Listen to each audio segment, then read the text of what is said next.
have had rain, and I bet everything in your garden is growing very, very well. It's very happy, I bet, right? Because of the heat and the moisture that we've had. So this is the time, if you haven't started already, this is the time to start doing your maintenance on these plants. And by maintenance, I mean tackling those weeds. You don't have to pull all of them. You can pull them. You can hoe them or not till them, but you could use like a hoe, garden hoe, and go through the rows if you've got rows and get the weeds out. You can smother them with mulch. You can smother them with wood chips. And you can also smother them with your grass clippings from your grass that's growing like crazy, as long as you don't use herbicides or chemicals on your grasses, like weed killers on your grasses, then that would be okay too. And there's so much satisfaction in taking clumps of grass clippings and plopping them on weeds that are trying to grow and thrive. You're going to need at least a couple inches worth to smother those weeds right out. And the good thing is, you could come back later on when the grass clippings are dried up, and if you wanted to, you could just kind of hoe it under or till it under, or just stir it around a little bit and let the grass clippings like kind of spread out then after your weeds are smothered. Or you could just leave it alone. Grass clippings are great for that. So is straw, not hay. Hay has seeds in it. Straw is just like it says, a straw. It's a hollow tube. But hay has seeds in it. You could put straw down right now as mulch, as weed smotherers. Definitely as mulch to keep the weed seeds from landing on the soil and then germinating. And to keep the soil cool, so the water that you have done, or the water that comes from the ground, from the sky, does not actually evaporate out. So it's a good time to do that. Smother your weeds, pull them, but you need to start addressing weeds, or they're going to get away from you, and you're going to get very discouraged when it gets hotter. Today's a cool day, relatively speaking, but once it starts getting hotter, you're not going to want to go out there and weed, or you're going to have a stroke. You know, it's just not worth it like that. I think you're, aw, thanks Curtis, I appreciate it. I probably think you're awesome too. You should show me pictures of your gardens. I'd love to see them. And what do you do for your weeds nowadays? Are you using smothering? Are you pulling them? I used to pull weeds and leave them in the garden, and you could do that with most weeds if they don't already have seeds. I found that if you try to pull that quack grass weed and put it back in the garden, those roots are just going to spread more and more and more grasses all around the place. Another thing you need to start doing is pruning. If your tomatoes are a foot tall, you could start pruning leaves halfway down the stalk, from the ground to about 6 inches up if they're a foot. If they're 2 foot tall, same thing. You can do about halfway up and start pruning leaves, especially on tomatoes if they're touching the ground. You don't want the soil illnesses and bacteria to come up and affect your tomatoes. And you also would then help them generate more leaves going upward, fresh leaves going upward closer to the sun. You're going to help them generate more fruit, flowers, and you're going to reduce the need for as much water as you are cutting those leaves off. Now, if you have found hornworms, that's another thing you should be doing, is starting to look for pests. Hornworms are things that eat your tomatoes and your, they can eat your peppers too. They can devastate a whole bunch of tomatoes and peppers that you might have. Hornworms, they like to come out at night and munch, and they will you'll end up with just stems left, and it's terrible, it's horrible. So you need to start looking for those. A good time to look for those is at night. So once the sun goes down or before the sun comes up, you can go out with a blacklight flashlight and start shining the flashlight on the leaves. Shine the flashlight on the leaves. And what you're looking for is something that's glowing. You will see hornworms. It's so cool. And you can Google this image. You could say, you can put in, type in Google, just type in hornworm blacklight and see what happens. See what images you get. Because they're going to glow. And it's so easy to find them, even when they're a smaller size. Usually when we find them and they're a larger size, they've already eaten quite a few tomato leaves, which is not good. We don't want that. We want to take them off before they do. Now, if you do find the hornworms and you want to raise them, you could take all those clippings that you've been doing as you're pruning, and you could give it to them if they're like in a cage, somewhere like a mesh cage or something where they can get some air, but they're not going to cause damage. You can start feeding your tomato prunings to them. And once they go into a chrysalis and then they come out, they're a hummingbird moth, which is super cool too. They fly. They're moths that they're as large as a hummingbird, but they fly fast like a hummingbird too. And so you might think it's a hummingbird, but it's actually a moth. So you could do that if you wanted to raise that kind of moth, which is kind of neat. And then you don't feel like you're wasting your clippings.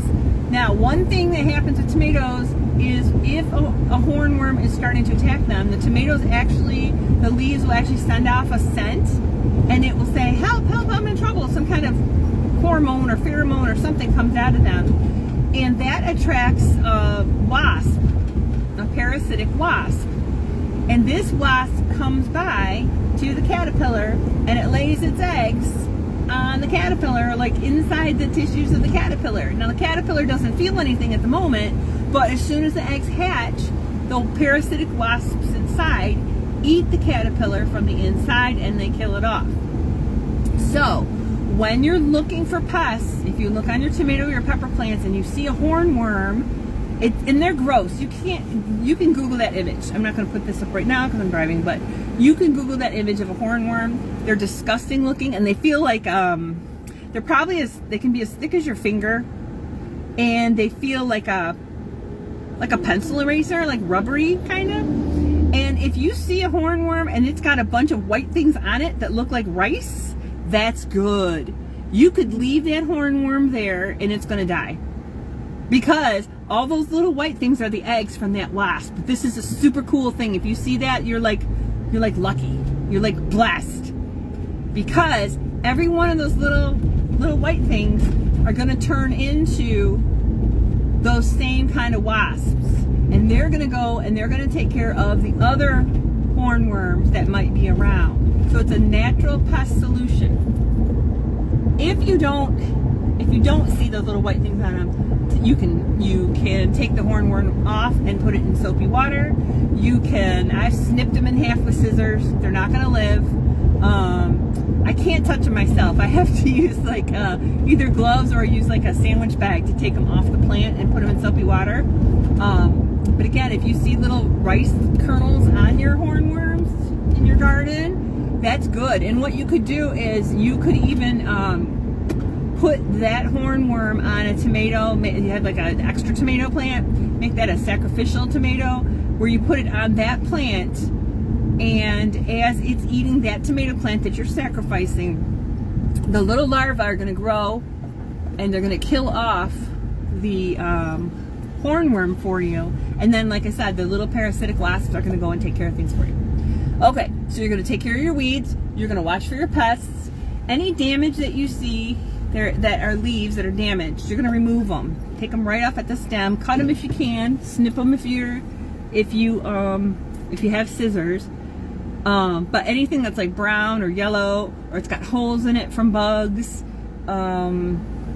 if it looks like there's like a bacteria or something on it, clip it off. Just clip it right off, and then take those clippings and put them in the trash can. Don't put them in if it looks like there's disease on it, put them in your trash can and not in your compost pile, so it doesn't spread to other things. All right, so your weeds and your pests, your dead and diseased things, and this is dead and diseased branches as well, like for trees. You can see now trees and shrubs If there are branches with no leaves, those are just taking energy from the tree. The tree's trying to give it energy. It's trying to get energy from those branches. It's not going to happen. You may snip those off, usually right at the trunk or as close to the main branches as possible. If there are larger branches that you need to saw off, there are special ways to do that. You can Google that. Don't just think you can go up with any old saw and take off any old branch, or you might harm the tree more than you would help it. All right, so weeds and pests, disease stuff, vines. You gotta start looking at your vines, and I don't mean potato vine, because potatoes, well, your potatoes are probably growing pretty high now. Mine are 2 foot at least, and I've already built up like aged straw over the, like, okay, this is a tomato plant, and then let's say this is 1 foot. Then I've already built up the aged straw over half of that. And then as it went up another foot, then I take more aged straw and I just mound it up around each plant. They call it hilling. A lot of people do it with dirt. I just use the aged straw. And so you want to take a look at your potatoes and see if they need that. Because the potatoes are going to form on the stems and the roots of the plant, but they can't be exposed to the light. So as you cover up those stems, the potatoes are forming underneath. You also may have flowers on your potatoes. I do too, which means the potatoes are forming. Yay! So, let's see, do you use the Latin names for plants? Not often, because I can't remember them. I only have so many memory cells in my brain, so I can't often remember them. Now, if I'm going to look up, like, what particular diseases a certain plant is prone to, I will find what the Latin name is for the plant. I usually keep all my plant tags in like a binder in, I think it was like baseball card sheets, like clear plastic sheets, so that I know what I actually have in my garden. So I can use those names to go to Google and then find what the Latin name actually is. And a lot of times it'll be like, she almost got a shopping cart in her car. The wind is strong today. A lot of times it'll be like a Latin name, like the Latin name for daisy, and then it'll be like the little hybrid name like Superbum. No, Superbum is a daisy. It'll be like Crazy Daisy, or it'll be like Shasta, Alaska, which is like the particular specific type of daisy that people have cultivated. So if I really wanted to know, more about that particular plant, I would Google it, I would find what the Latin name is, and then I would look to see what diseases, pests, and problems usually come from those, or actually attack those plants. And then I can also make sure that if I'm looking for a lower plant, that's actually what's going to fit in what I'm looking for, or a higher plant. If I'm looking for a later blooming plant or an earlier blooming plant, that's where those Latin names really help me a lot. But otherwise, I can't. I don't do very well. So, like, if I go to the nursery, every time I go to Trellises nursery,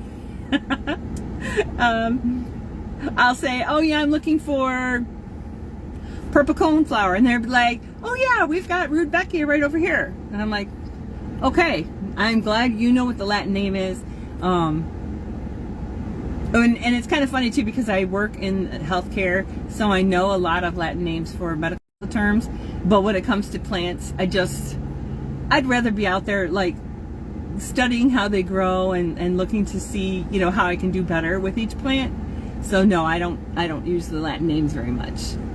All right, so potato vines, hilling. You should be hilling. You should be seeing flowers very shortly if you haven't already. If you see flowers on your potato plants, that means the potatoes are forming, which is super cool.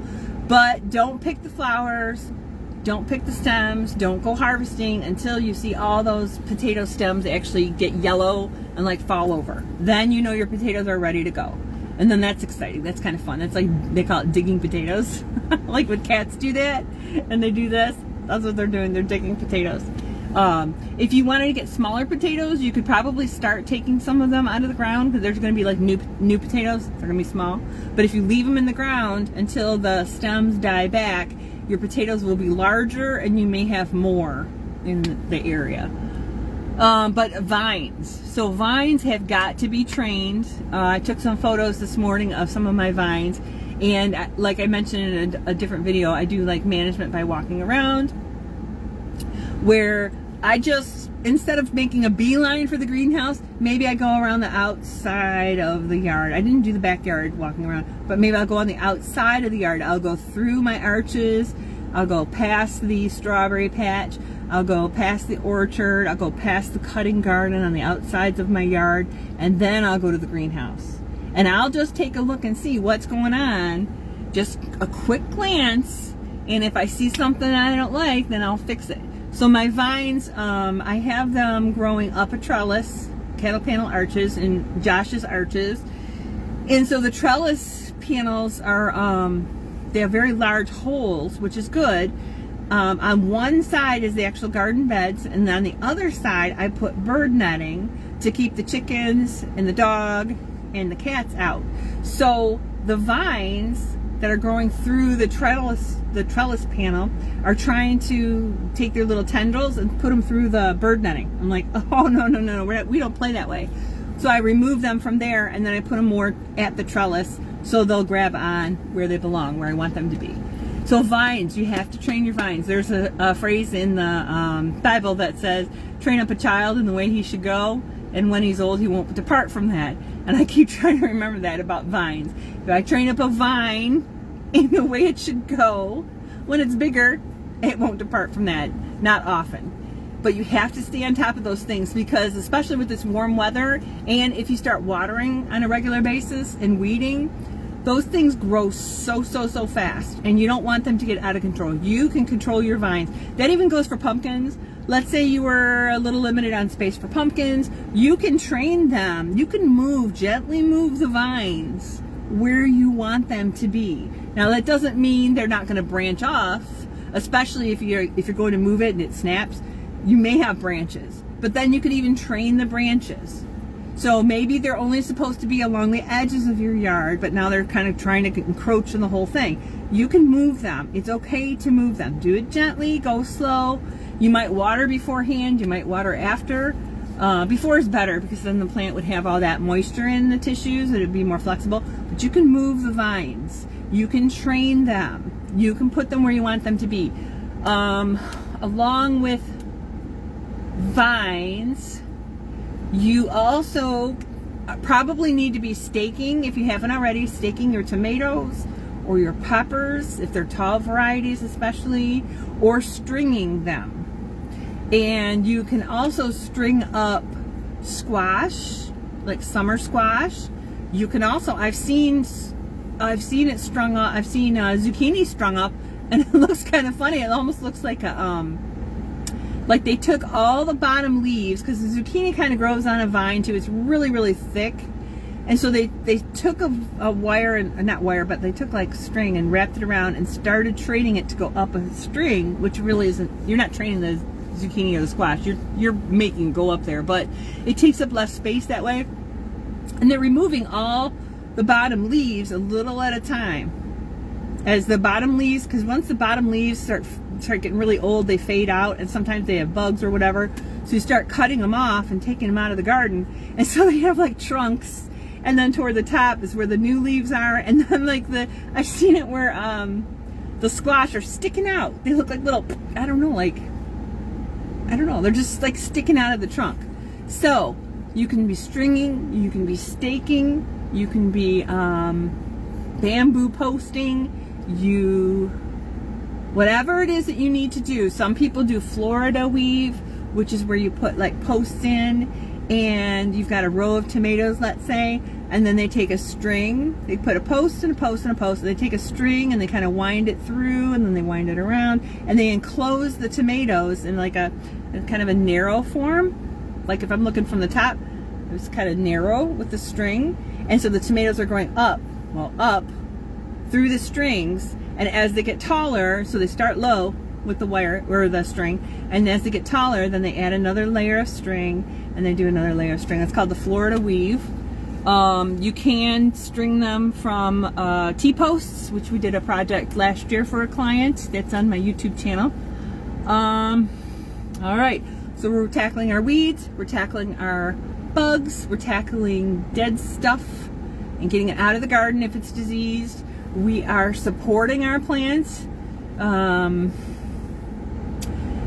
Oh, look to see too if you need to, if you're growing lettuces, spinaches, kale, look to see if you need to put a shade.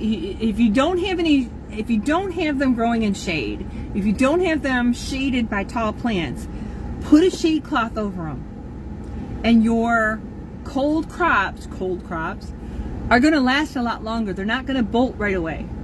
They're not going to bolt half as quick as they would if you do not shade them. But consider shading them. Now, I don't mean like smothering them, not like you would with frost cloth, where you're putting the frost cloth kind of close to the plants and not on top of them, but kind of close to them. Put them up higher so the sun right now, and all the way up till like June 21st, the sun is going to go almost directly overhead. There won't be very many shadows at all. When it's like, I think it's like 1 o'clock now. It used to be noon, now it's like 1 o'clock. But it'll be straight overhead, and it won't be coming necessarily all from the south. Definitely not all from the south. It's going to be coming from mostly the top. So if your shade cloth is on top, anything that's under that shade was going to be protected from the super strong midday sun, and you're going to keep your produce longer. You're still going to water. You probably won't have to water as often, but you're not going to have stuff that bolt. Now, you may be able to even save some of that with some of your pruning. I talked about pruning tomatoes, talked about a little bit about pruning squash and zucchini, those bottom leaves, and looking for pests also for your squash and zucchini so you can take care of them. But you also can prune a bolted spinach or lettuce, and I just reach right into the bottom of the stalk and I snap it off. And I'm going to get more leaves. Remember that stuff like your cold crops, they feel the sun and they're like, we're going to die. Oh my gosh, we have to reproduce. And they're going to go to flower, and then they're going to go to seed to try to reproduce themselves before they die. That's why they bolt. Now, if you like those flowers, great. That's awesome. Let them bloom if you want to. Some of those look really cool in cut flower gardens. You can try that. If you do not collect the seeds, like once they go to flower, they're going to go to seed after that. And then if you don't collect those seeds, the seeds may be spread by wind or birds and things into your garden in places you don't want them. If you want to collect the seeds, then you could use them next year for free. You'd have free seeds, which is cool. All right, so pruning, training, weeding, pests, definitely watering. The best time to water is in the morning. It really is. In the beginning of the day, if at all possible. The second best time to water is like real close to sunset. If you can't water until the evening, close to sunset. And I would only do that if it's like, I don't know, 85, 90 degrees. And if you can actually kind of see some wilt, I might give them about half amount of water that I would in the evening. But again, only at their feet. So this is my plant. All right, here's the ground level. My plant is growing happily and it got wilty. Only water down here at the feet, at the soil level, right down here. If you water the leaves at night and it's still really warm, you can get bacteria and funguses and different things that go on with your leaves. If you water at the leaves in the morning time, in like the hot sun, you may have drops of water on the leaves. The sun will go through the drops of water like a magnifying glass, and it'll put holes in your leaves and it'll burn your leaves. You can see that happen too. So the best time to water is in the morning, and the best location to water them is their feet. Think of their feet, their soil, because that's where the water actually needs to go. You can also take a look and see, so I can't show you with my hand, wherever your leaves are out the most, wherever the farthest part is of your leaf that's out, make sure the water kind of goes to the tips of those leaves on the ground. Just like a tree, your tree roots go all the way out to the very furthest branches of the trees. So you want to water all up in there. So not just at the stems, but wherever they have leaves that are reaching out, then there's probably roots around there as well. That's another thing, watering. And then mulching. I said mulching already though. And you might be switching out your cold plants for your hot plants. I'm not doing that yet. I have peas growing very happily in my front yard in the raised kitchen garden beds. I'm harvesting peas every day. I get at least a couple handfuls of pea pods right now that are full of shelled peas. And so my plants are still happy. Even through these heat waves we've had, they're still growing well. I do water them at least every other day, and definitely on the hot mornings before the heat gets going, I water them. But I am starting to move the vines. Like I have peas like all up there. They're growing up the trellis, only part way. But I'm starting to move the vines a little bit to the sides. I just gently take them off.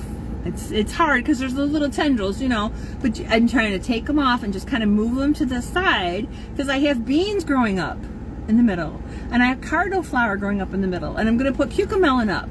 So I want space for my hot stuff to be able to grow up the trellis, so the peas aren't taking everything over, and so the hot stuff doesn't actually stick to the peas. The little tendrils don't keep wrapping around the peas like they're trying to do.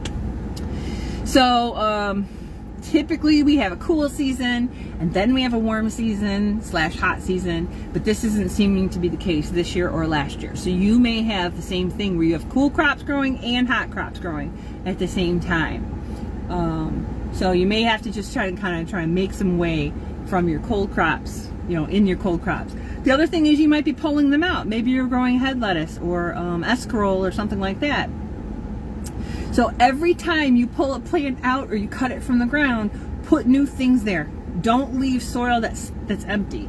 Even if you just spread more lettuce seed or some spinach seed, or maybe you've got some volunteer plants that are growing in the wrong places. Make that empty space where they're going to grow now.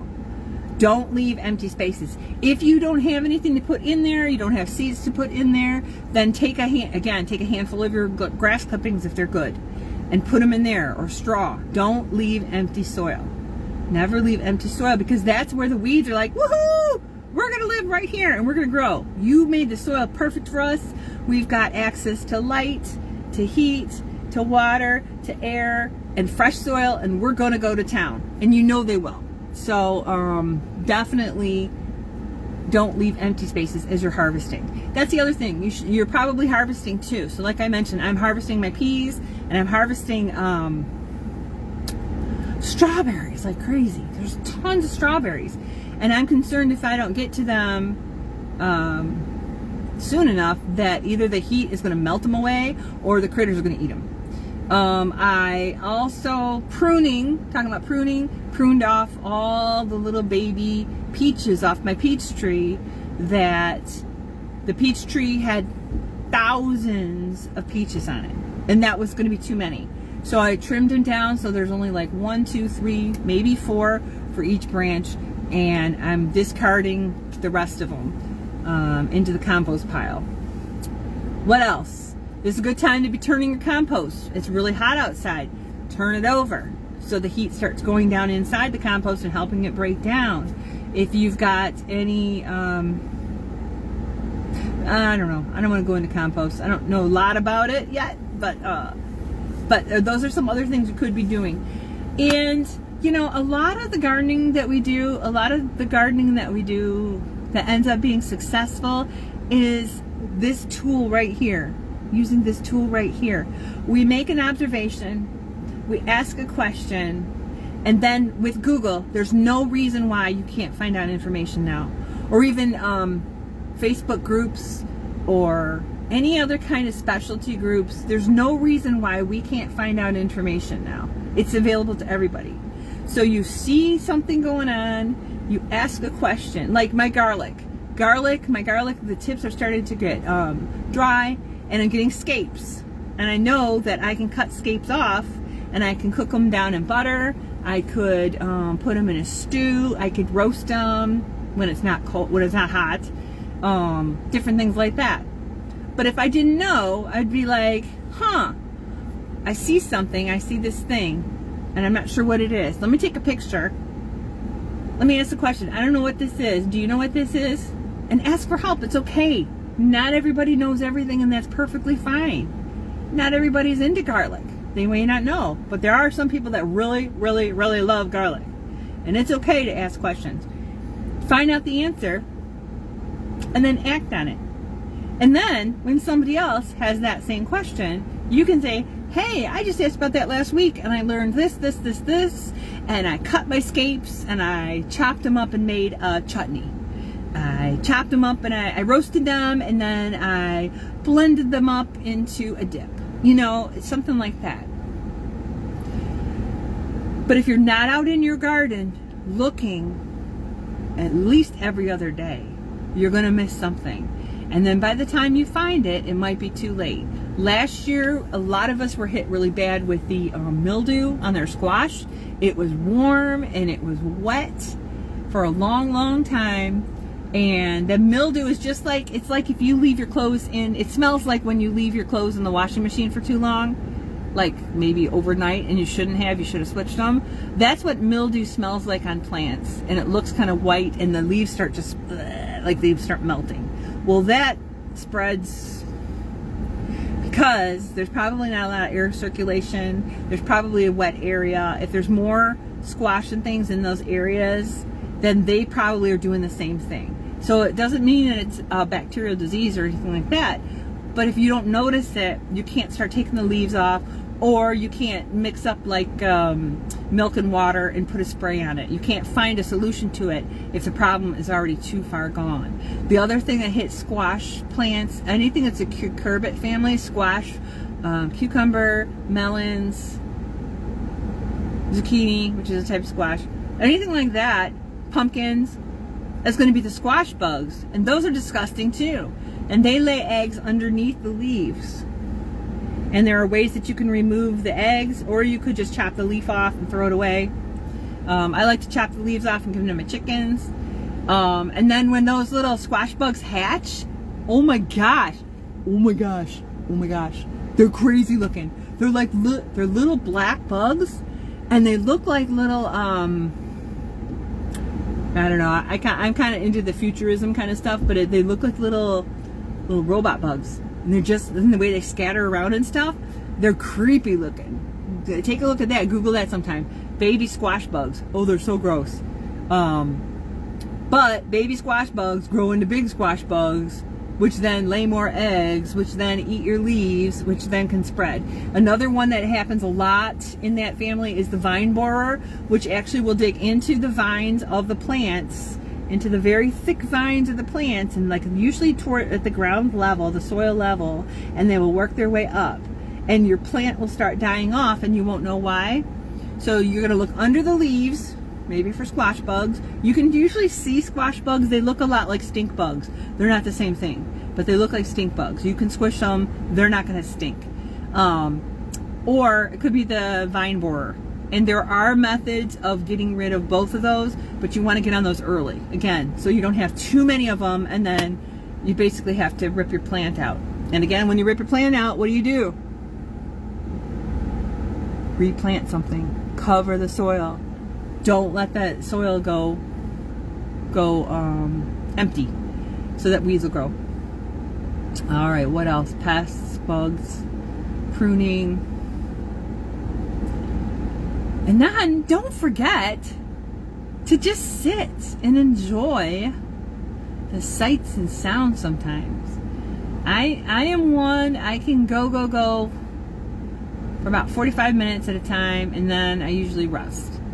And there's nothing wrong with that. If you can only go for 10 minutes at a time, great. And then rest, great. But don't forget to enjoy the whole process. Why would you do it? Why would you do this stuff if you're not actually going to enjoy it? Something that I've been looking at now as I'm collecting all these peas, these shelled pea pods.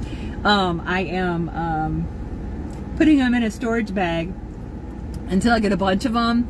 And my brain is like, you know, you're going to have to shell all those before you can use them. And I'm starting to be like, oh, you know, I have to shell all those.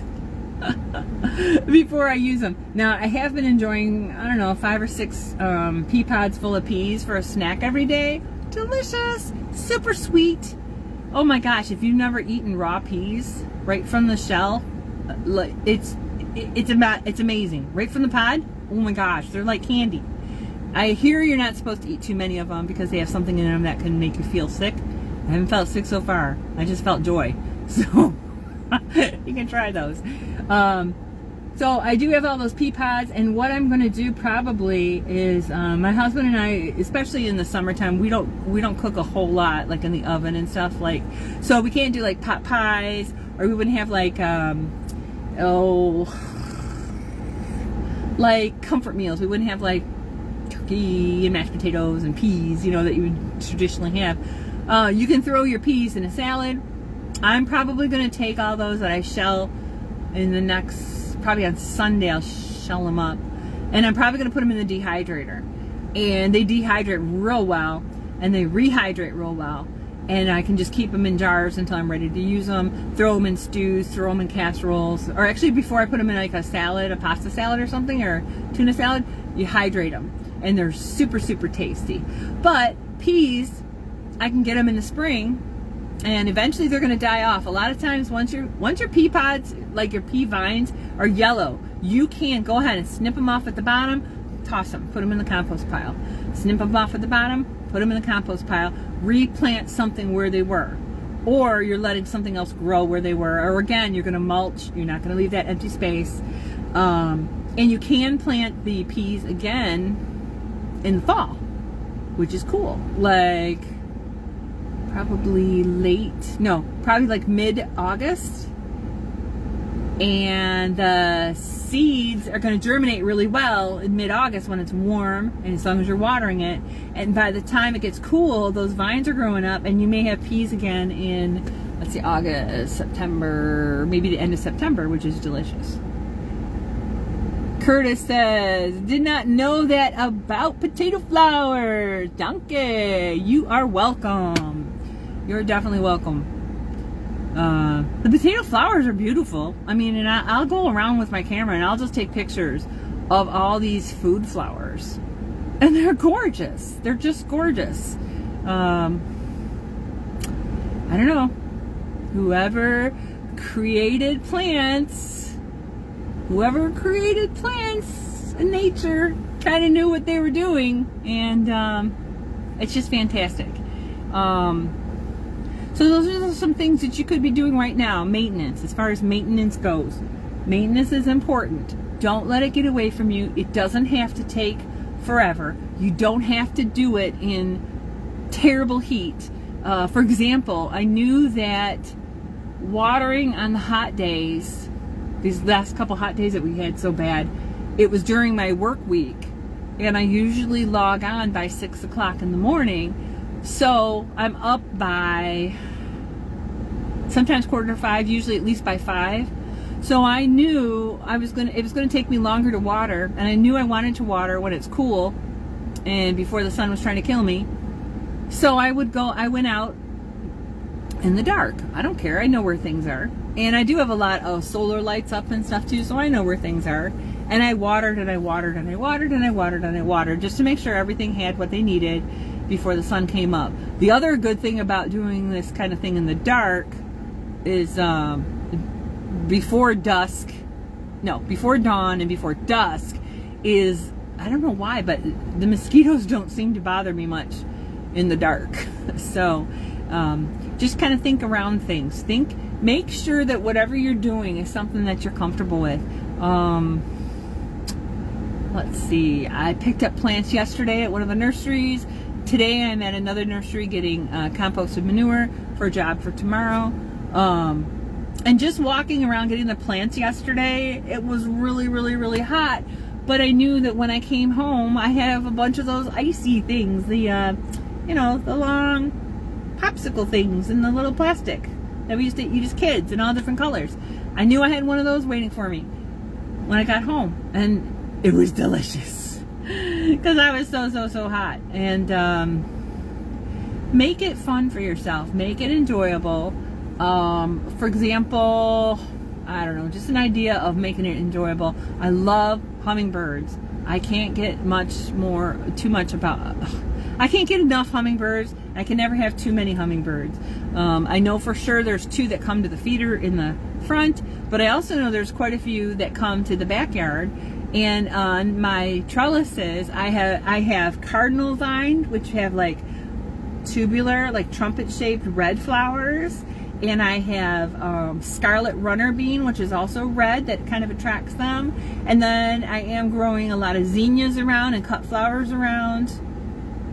I think there was a couple other like hummingbird friendly plants and flowers that I put in, along with my squash, along with my beans, along with my climbing spinach, Malabar spinach, along with the pumpkins. So I can be just chillaxing on the patio of the greenhouse, and suddenly there's a hummingbird, and he's like, he or she's like looking at me like, who are you? And I'm like, oh, hi, how are you? And he's like, you're not a flower. So then he flies somewhere else, and then boom, he's gone. So I love to get buzzed by the hummingbirds. So that's what I like to do. And I also am hoping to be attracting the butterflies. I have not seen a lot of butterflies yet. I haven't seen any monarchs yet in our yard. We have a lot of flowers blooming, and we have a lot of milkweed plants, but I haven't seen any monarchs yet. I probably need to sit also and just enjoy it, like I mentioned before. And I have seen a blue and black butterfly, probably a eastern swallowtail. I saw that in the front yard. But I like to attract that kind of wildlife.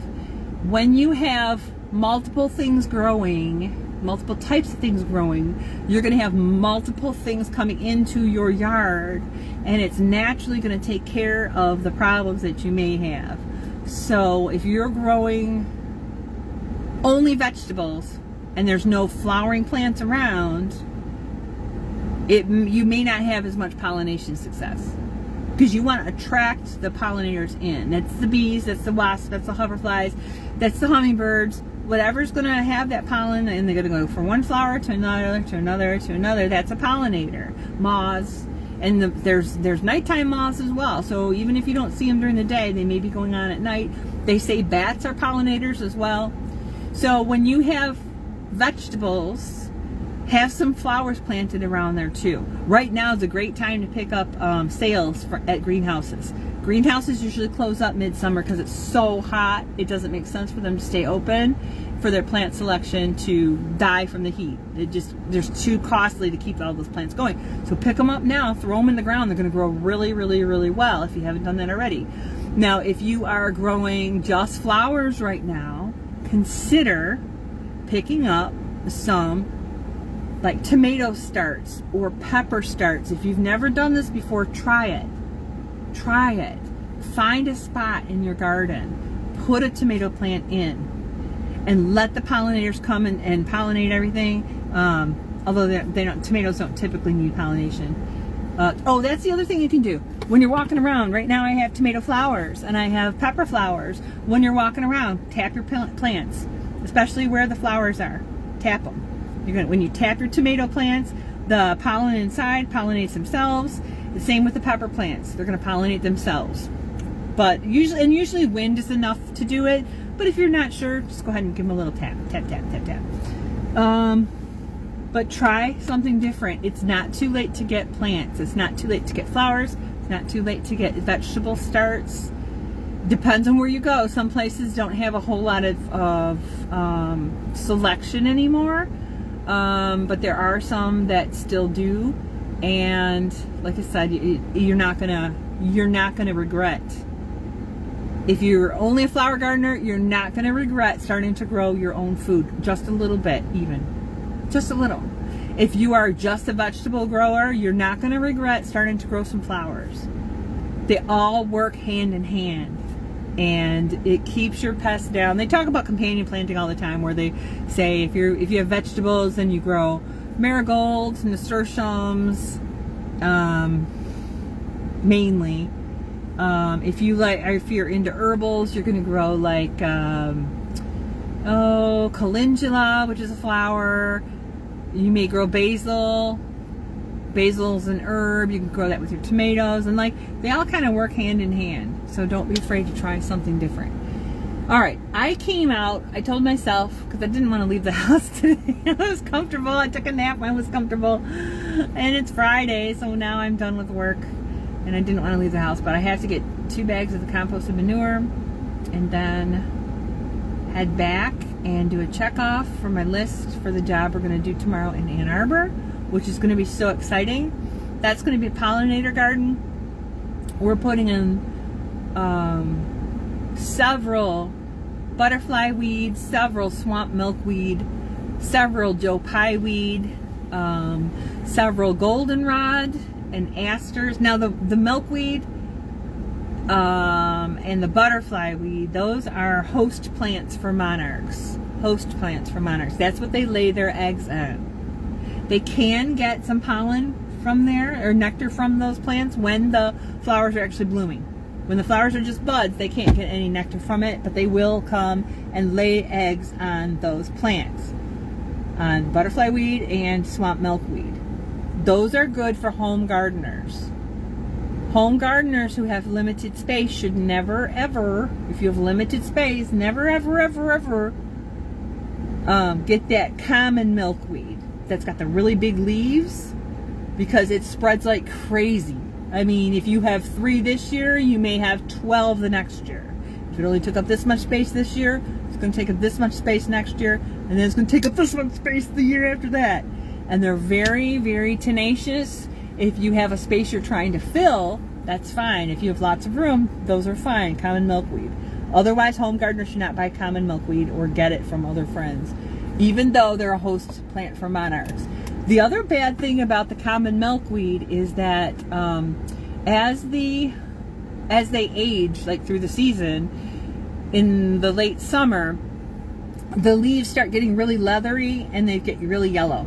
So that's usually about the time all the blooms are open too. So they can come and they can get some nectar and move on. But they can't lay their eggs on those leaves because they're just not going to be good for the caterpillars to eat when the eggs hatch. So we're going to have butterfly weeds, swamp milkweed. Joe Pye weed is a pollinator magnet. Butterflies love it, bees love it. And it's going to be the really tall one, tall, bushy, like a sculpture, and it's good for hiding eyesores. This is going to be planted in front of a utility pole, so when they look out at their yard, they're not going to see the utility pole sticking up. They're going to see the Joe Pye weed growing in front of it, like in a vase shape. And then they're going to see lots of pollinators going all over up in that area, taking that. And it's going to have grasses coming up. Grasses are also good for the butterflies to hang out when it's hot or windy or rainy. Those are good things to have. They also give a nice focal visual, vertical point. Oh, what else is going in there? Oh yeah, purple coneflower. Lots of that. That's a native, and that's going to spread real well in their yard and look good. Oh, and so for the fall, goldenrod. We're putting in goldenrod and asters, native asters. Those are going to fill in the spaces, and they're going to be blooming in the fall when the monarchs are migrating south. So they'll be able to stop at the goldenrod and get their nectar. They're going to be able to stop at the asters, not mums, asters, and get their nectar and be on their way. So we in Michigan, it's in Macomb Township, Macomb County, southeast Michigan, we can get butterflies from way up in Canada, and they're making their way down. We can get them from the UP, we can get them from northern Michigan, and they're way down. A lot of times if you are on a coastline, you're going to see a string of butterflies coming by, like one at a time, every 5 minutes or so. It's really kind of cool. I was up, there we go, there's Michigan, of course. I was up here, Caseville, sitting on the beach and watching, and that's what they were doing. They're just coming right straight down, and that's a long trek. If you do not have anything blooming in the fall, then they're going to have to wait longer to get fed, and they're going to go all the way down to Mexico in this one trip. They're going to go in the forests of Mexico and then the new generations are born in Mexico. That generation comes up, lays eggs, dies off, those eggs hatch, they go up, and I think there's one more generation that comes up to Michigan. That generation lays eggs, dies off, those all come back down again. So it's a long trip for them to go south, and they should have some kind of nectar. So they're going to have those in the fall. What else? Oh, definitely I'm putting in dill and parsley for the swallowtail caterpillars, or swallowtail butterflies, to lay their eggs on. And what else? Oh, Jerusalem artichoke. Jerusalem artichoke it fills in really well. It has a bright yellow flower. It's tall. It's like, gosh, what is it, like 4 foot tall? It's like 4 foot tall, and it fills in a space. And aphids like them, but the good thing is that then ladybugs come and they eat the aphids. So then you're actually inviting ladybugs to come into the garden and take care of any other problems that you might have. But we're also putting in pathways and like secret pathways, secret walkways and stuff. The family has some children at home, so I'm hoping that they could use this as like a little, I don't know, like a little magical place. They can look for eggs, they can look for caterpillars, they could raise them or just watch them grow, and then they can see the different butterflies and pollinators that are coming in as well. But it's going to be fun, because right now there's nothing there. It's just a wood chipped area in their yard they haven't used in a while. And as the parents have been raising the kids, they just, parenting takes a lot of work. They have had a lot of other things going on, and so now they have some time to start investing in the yard, because eventually the kids are going to get to the point where they're going to have parties, they're going to have friends over, they're going to have graduation open houses, or they're going to, things like that. They want to start using their outdoor space. So I'm looking forward to that. It's going to be fun. Weather looks good for tomorrow, and we know what has to be done. I already have a plant map laid out and a plan in place, and yeah, so that's what's going to go on tomorrow. So don't forget, maintenance. It doesn't have to take a lot of time. It doesn't have to take a lot of energy. If you can only spend a little bit of time every day, pick an area. Pick a section of your yard and focus on it. And then the next day, go to another section. And if you have to triage, that means like take care of the hardest parts first. Maybe you have a whole patch of weeds and you can't find your plants. Maybe you smother it all with your grass clippings or straw or mulch. Maybe that's what you do to avoid the weeds from growing up, like 2-3 feet, and then it's harder to manage. So those are the things to think about, so that when the summer comes, when the real summer comes, you can go on vacation, you can go to the beach, you can go on picnics, you can go do the fun things that you want to do, sports, concerts, whatever it is you want to do. And your garden's just growing, and that's all it wants to do is grow.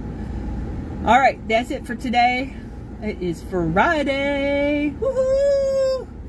And I'm going to head in and get my compost and manure. And this is Tammy Lowe, the Lazy Northern Gardener. Thanks for coming on, Curtis, and saying some comments. That was kind of cool. And that is about it. Learn and grow some more. Love y'all. And have fun. Bye.